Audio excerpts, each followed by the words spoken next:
بسم اللہ الرحمن الرحیم۔ اللہ تعالیٰ نے قرآن پاک کے اندر فرمایا انا انزلناہ فی لیلۃ القدر، بے شک ہم نے لیلۃ القدر کی رات میں قرآن کریم کو نازل کیا ہے۔ وما ادراک ما لیلۃ القدر، آپ کو کیا پتہ لیلۃ القدر کیا چیز ہے؟ لیلۃ القدر خیر من الف شہر، لیلۃ القدر ایسی رات ہے جو 1000 مہینوں سے بہتر ہے، یعنی 83 سال کی عبادت سے بہتر ہے۔ تنزل الملائکۃ والروح، اس رات کے اندر فرشتے آسمان سے نازل ہوتے ہیں۔ حضرت جبرائیل اپنے فرشتوں کی جماعت کے ساتھ نازل ہوتے ہیں۔ صبح کی نماز تک، فجر تک یہ سلسلہ جاری رہتا ہے۔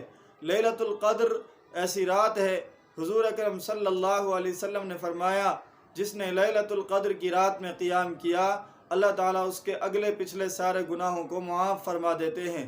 اسی طرح رحمت عالم صلی اللہ علیہ وسلم کا فرمان ہے جس نے لیلۃ القدر کی رات میں قیام کیا، اللہ تعالیٰ تمام لوگوں کی بخشش فرما دیتے ہیں، سوائے شرابی آدمی کے اس کی بخشش نہیں ہوتی۔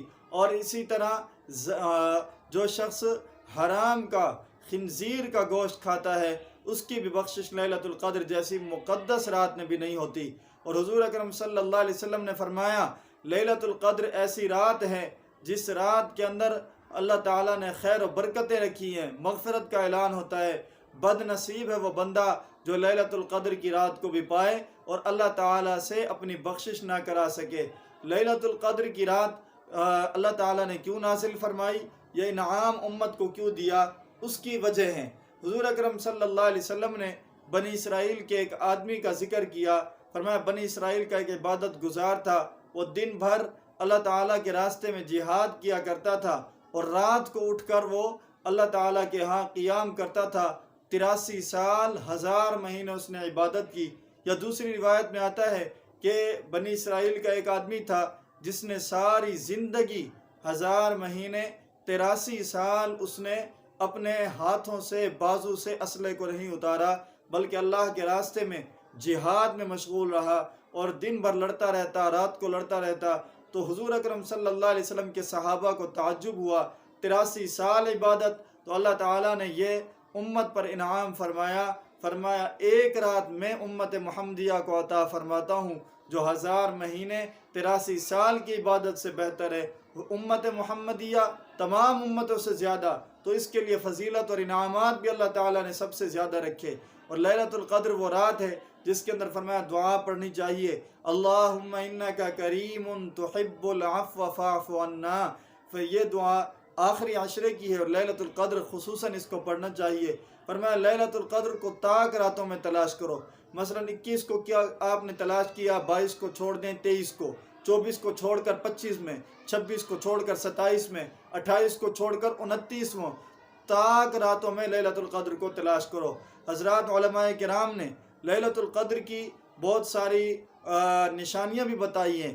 اس رات کے اندر نہ رات زیادہ سیاہ ہوتی ہے اور نہ ہی زیادہ رات چمکدار ہوتی ہے، درمیانی ہوتی ہے۔ جب صبح صادق طلوع ہوتی ہے تو وہ افق اور کنارے کے اندر پھیلی ہوئی روشنی ہوتی ہے، ٹھنڈی ٹھنڈی رات ہوتی ہے، اللہ کی رحمتوں کا نزول ہوتا ہے۔ اور لیلۃ القدر وہ رات ہے، ام المومنین حضرت امی عائشہ رضی اللہ تعالی عنہ سے روایت ہے، ام عائشہ رضی اللہ تعالی عنہ فرماتی ہیں لیلۃ القدر کو قدر اس لیے کہتے ہیں کہ قدر کا معنی ہے شرف، عظمت، بلندی، اور لیلۃ القدر کو بھی قدر اس لیے کہتے ہیں کہ اس رات میں اللہ تعالیٰ نے عظمت عطا کی ہے، قرآن مجید نازل کیا ہے اور امتوں پر بخشش کی انتہا ہوتی ہے، اس لیے لیلۃ القدر کہتے ہیں۔ لیلۃ القدر کو لیلۃ القدر کہنے کی دوسری وجہ یہ ہو سکتی ہے کہ اس کا قدر کا معنی تقدیر، اندازہ کرنا، اس سے اللہ تعالیٰ خیر لوگوں کا، برے لوگوں کا، شر کا، خیر کا، اچھے لوگوں کی تقدیر کا فیصلہ فرماتے ہیں، فرشتوں کے آنے والے سال میں معاملات ذمہ لگاتے ہیں، اس لیے اس کو لیلۃ القدر کہا جاتا ہے۔ اللہ تعالیٰ سے دعا ہے اللہ پاک ہمیں لیلۃ القدر کی قدر کرنے کی توفیق عطا فرمائے اور اس رات میں اللہ تعالیٰ تمام امت مسلمہ کی بخشش فرمائے۔ جزاکم اللہ خیر۔